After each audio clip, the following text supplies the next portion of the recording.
The Saricam S19 is looking to be your next affordable Glock 19 alternative. Coming up next, you'll see my absolute first shots through the gun. We'll do full magazine plus one with the included magazine, see how the gun runs that way. Multi-mag test to see how it runs with some of the aftermarket Glock pattern magazines. What's for dinner to see what the gun eats. Take it over to the spinner for sights and trigger control. Do some practical accuracy shots from 7 yards, and then give you concluding thoughts. All coming up next on GBGuns. Welcome to a rather wet range day. I got back from Finland less than a week ago, have some stuff to review, so weather doesn't matter, I'm out here shooting. So excuse me while I go to mess with the target camera. I have umbrellas over the cameras. Hopefully you're not hearing too much of that noise, but it does mean that things are a little more awkward than they normally are. But it's real, and I'm a defensive shooter, not a showman shooter. I hope you guys are too, and as a result, that means you train and shoot regardless of the weather, because you never know when you're going to need your defensive firearm. Thanks to Thor targets, we've got more challenge, and for some reason I'm being silly far away. I'm like 25 yards away or so from this little A-zone target, which is now our new steel, but it is a much more portable, and I appreciate Thor targets for providing that. We've got some MagTech 115 grain for the first 10 shots of this. If you guys saw the tabletop, you know that there's potentially a little bit of hang up of this going into battery. Seems like there's some internal friction. I suspect it's the Cerakote just kind of gumming up the rails a little bit. That happens with Cerakote. I put some lube on it, and if this doesn't work, I'm either gonna force through a whole lot of MagTech, or I'll find something spicier, like I had to do with that Gearson a while back. So first 10 shots. I like that the included magazine has a pinky rest and a nice kind of heel of your palm rest on it as well, so it's pretty comfortable to hold. How do we do? No in battery issues, and A-zone steel at 25 yards on the first shot. Not bad.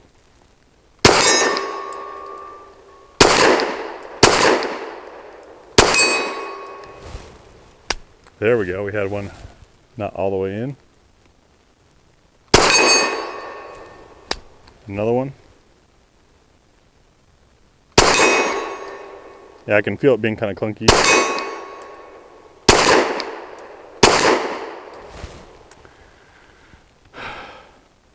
Aside from it not going in a battery, which we'll see if we can work our way through, that was really surprisingly comfortable to shoot. When I first picked this thing up at the shop, I noticed how light it was, and if you guys have been shooting many pistols, you've probably learned that the lighter a gun is, the more recoil your wrist gets to absorb. But I'm not feeling that with this. It feels pretty good. Of course, maybe it's that extra friction absorbing some of it.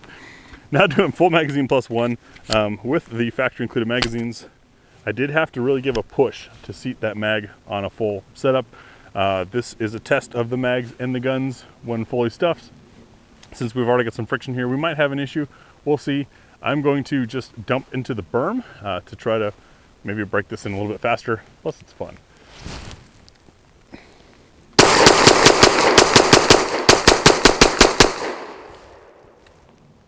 Look at that, no issues. So hopefully we've got it broken in. Now we'll do some multi-mag and see what kind of other magazines fit this Glock pattern gun. If you've been around the block more than once, you've noticed that there's a whole lot of Glock pattern magazines out there, and everyone gets excited about it and helps drive the price down and make it more fun to have a Glock pattern or Glock magazine pattern gun. However, they all have different polymers and tend to be slightly different in size, as well as the magazine well can be a little bit different gun to gun, manufacturer to manufacturer. So while they might all work in one situation, just like the what's for dinner ammo test, they may not all work in every situation. So if you're considering getting one of these, you may want to know what kind of mags you want in it. That's what we're going to find out with a sampling here. Starting off with one of the P mags. Not my favorite Glock magazine. Went in easily, drops out easily. Just 3 rounds.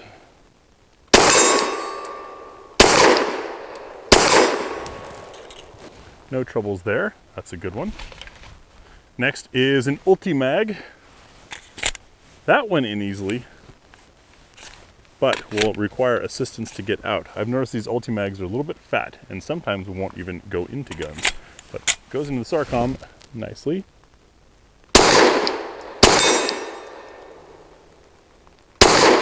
This front sight post is practically the same size as that A-zone target at this distance, so it's not easy, but you know, train hard, fight easy.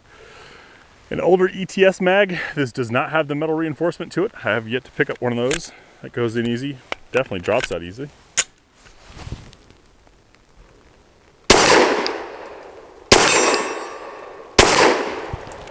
No issues with the older ETS. I think those are being sold pretty cheap these days. An XTAR mag, now this is a longer 18 rounder, but I included it because these can be very, very inexpensive if you buy them in packs. A little bit of friction on the way in, and it almost didn't want to hit the mag catch, and definitely friction on the way out. So not ideal there. Come on.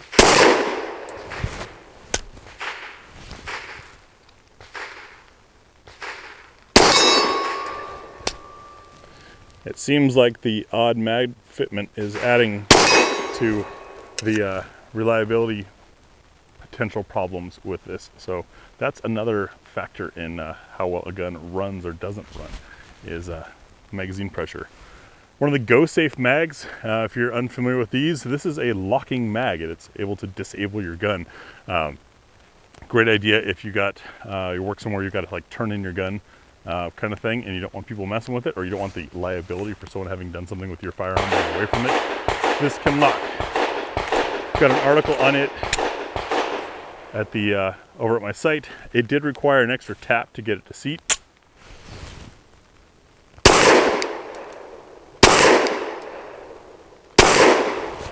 And 3 misses. Not my best shooting. All right, our last one is a Bull Armory magazine. These have the nice little wings on the floor plate. That goes in very easy, drops out very easy. These are great mags.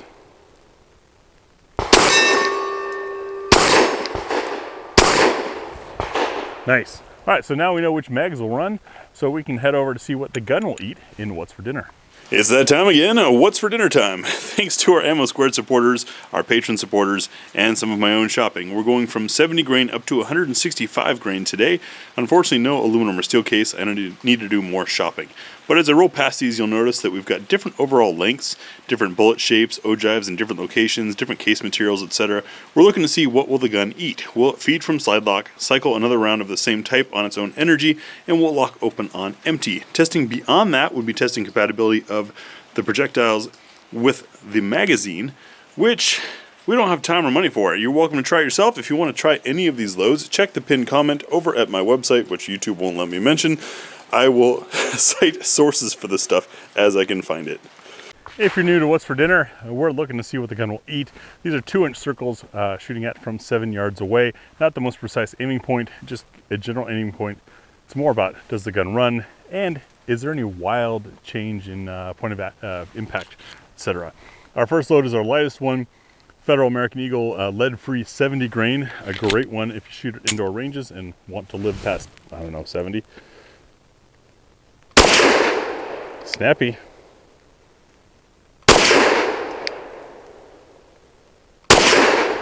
And definitely hit higher than I was expecting. That was interesting. Circle 2, Koenig 110 grain jacketed hollow point. This stuff is not the most consistently loaded, so some guns choke on it a little bit.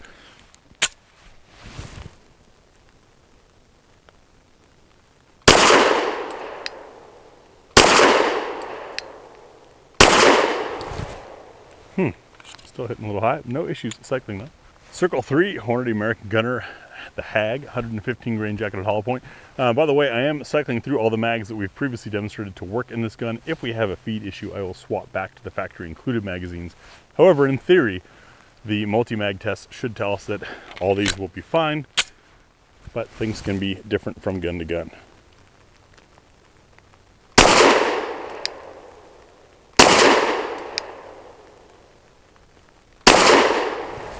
No issues. Ooh, that one with the rain smells a bit like when someone's having dental work done and they get the drill out, you know that burning tooth smell? Yeah. The hag with the rain in this gun, not smelly. Not a good smell. Circle 4, SIG Elite Defense 115 grain V Crown. Nickel plated case. Again, higher impact than expected. And I am not going off the dots, I'm going off the top edges of the sight, as one always should. The dots are a reference point. I wonder if this is one of those kind of 25 meter zero type deals like an IWI pistol has. I also would explain why I was having a little bit of trouble on that tiny A zone from 25 yards. I take that back. If I was shooting at 25 yards, it should have been closer to center. Bad excuse, Graham, bad excuse. Circle 5, another SIG Elite Defense V Crown. This is the 124 grainer. This ammo is residuals from the test series I did on the SIG ammunition. You can find that over on the website. That had a little more recoil. I felt the slide hesitate there. Hesitated again. But it's running. Good to know that that initial slide closure thing seems to have just been the Cerakote as I suspected. Circle 6, the Federal Premium Law Enforcement HST 124 grains. The law enforcement stuff comes in a box of 50 and with sealed primers. This tends to be a higher recoiling round. Oh yeah, it's jumpy.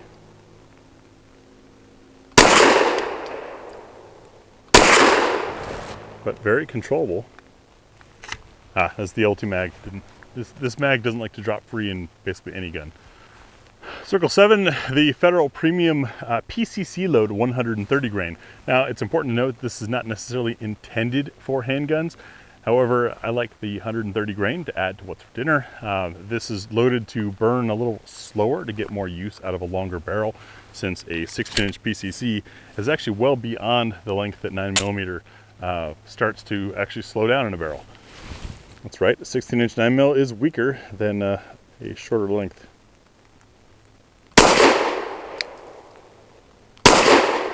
The recoil impulse on this though is fun because it's a little more push, a little less snap, but no problems with the S19. Circle 8, we're back to SIG V Crown Elite Defense 147 grain this time.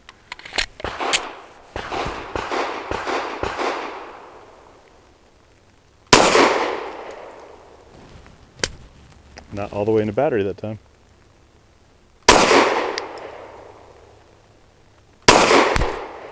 But grouped nicely. If you guys are readers of the Depot, you know that in my tests I demonstrated that this 147 grain SIG is actually weaker than the 124 and 115. You have less energy, which could be part of it not wanting to go into battery that time.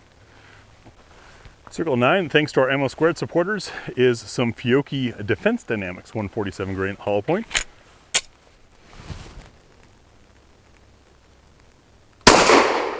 Whoa.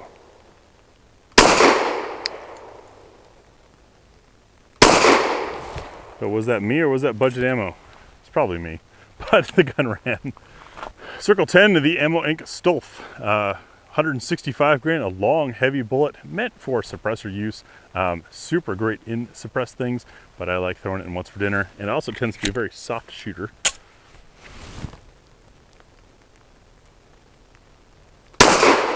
Yeah.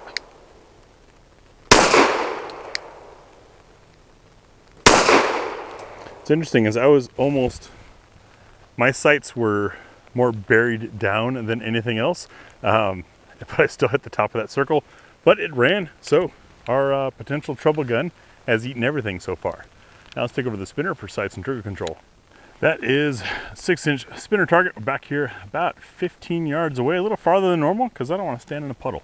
Anyways, I like using this to judge sights and trigger control because it's a small target at distance, and as I hit it, it starts to move. The better it's hit, the faster it moves, the more important timing a well-placed shot becomes. Excellent assessment of sights and trigger control. Can't paint it, sorry guys. With this amount of rain, the paint would just do nothing but make the interior of my car a mess when I went to go home. I have 8 rounds of that same Fiocchi. See how we do with the S19.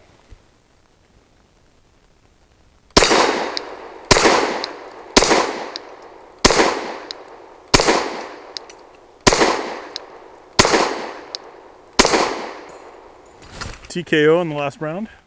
As you guys saw in the tabletop, I found this trigger to be quite excellent. It is appropriate for carry weight. It's not a super light trigger. It's not a short travel trigger either. However, it's got a very crisp crunch of a break to it. If anything, there's maybe a chance that you're going to throw your shot by applying too much weight to the trigger. Remember, there is a very valid theory out there about weight of trigger to weight of gun ratio, as far as how much force your finger is applying and your chances of shifting or causing a change to the weight of the gun you're also holding at that time. That was not my best performance on there, but it felt pretty easy, and I felt fairly confident with this gun. So no complaints about the trigger. The sights, I'm really curious about that hitting off height thing. However, on a gun this affordable and taking Glock pattern sights, of which there are thousands out there for very affordable prices, I'll take it. You know, you can, there's some companies out there making great sights that are very affordable, that you could swap onto this and still have something better than your factory Glock. Now back to the paper for sight, or for practical accuracy. Practical accuracy is 5 shots from 7 yards. Is it mechanical accuracy? No. It's how well can a reasonably skilled shooter do with the thing. It's also my chance to collect my thoughts before giving you the aftershot thoughts at the end here. 5 rounds of that Fiocchi, 7 yards. The left circle square. That square, if you're wondering, is 1 inch, which tends to be about the same size as the front sight post. It makes for an excellent, precise aiming point. I am going to ignore what I've learned about the hitting it high and just run the sights as they are, and we'll see where the point of impact is. That'll also help us kind of assess the sight situation here.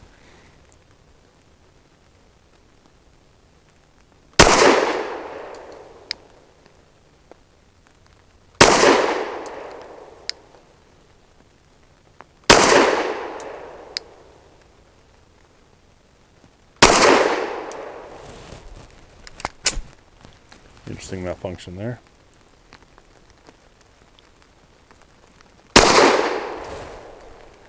Not my best shooting by far. I think I want to give it another go on the right circle square just to make sure we're fair to the gun. Let me grab some more ammo. I'm no handgun sniper, but those of you that have seen a few of my videos know that I generally do pretty well. That was kind of rough. I want to give it one more try, just so I'm not misrepresenting the gun here. Same ammo, same distance. It's a beautiful day. I don't know why I might have ammo issues or accuracy issues. 40 degrees and raining. I mean, what more could you ask for?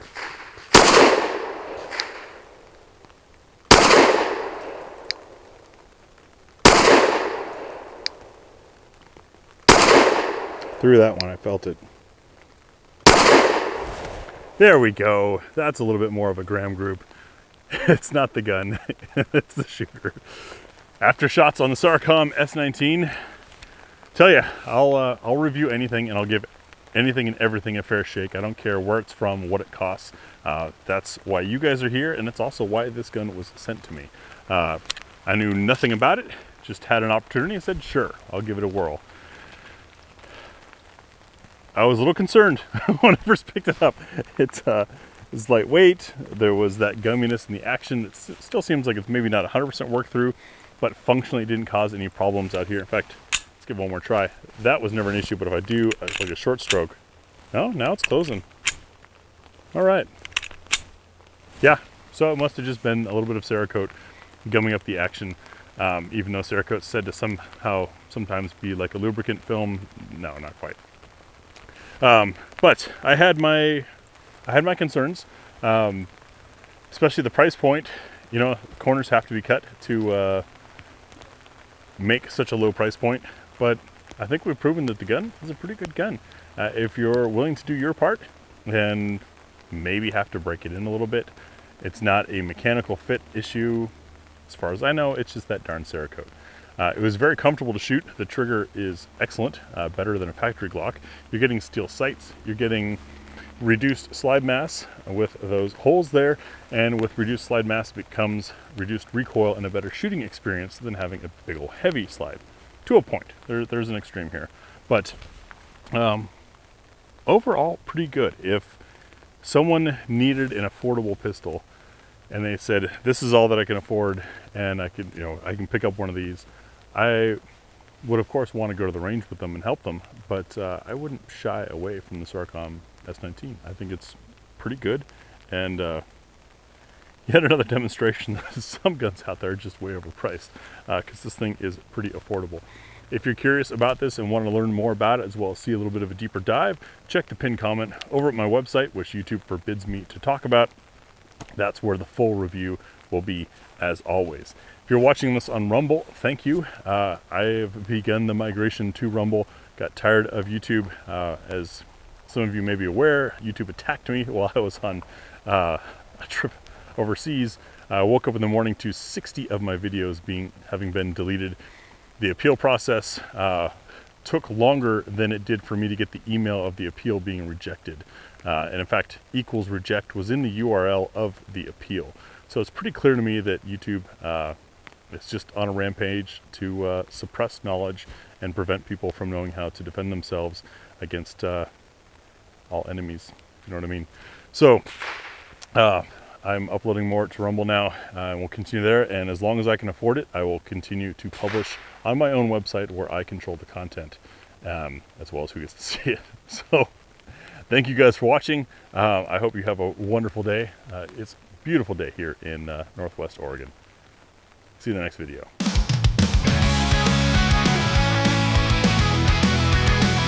Thank you to Patreon supporters.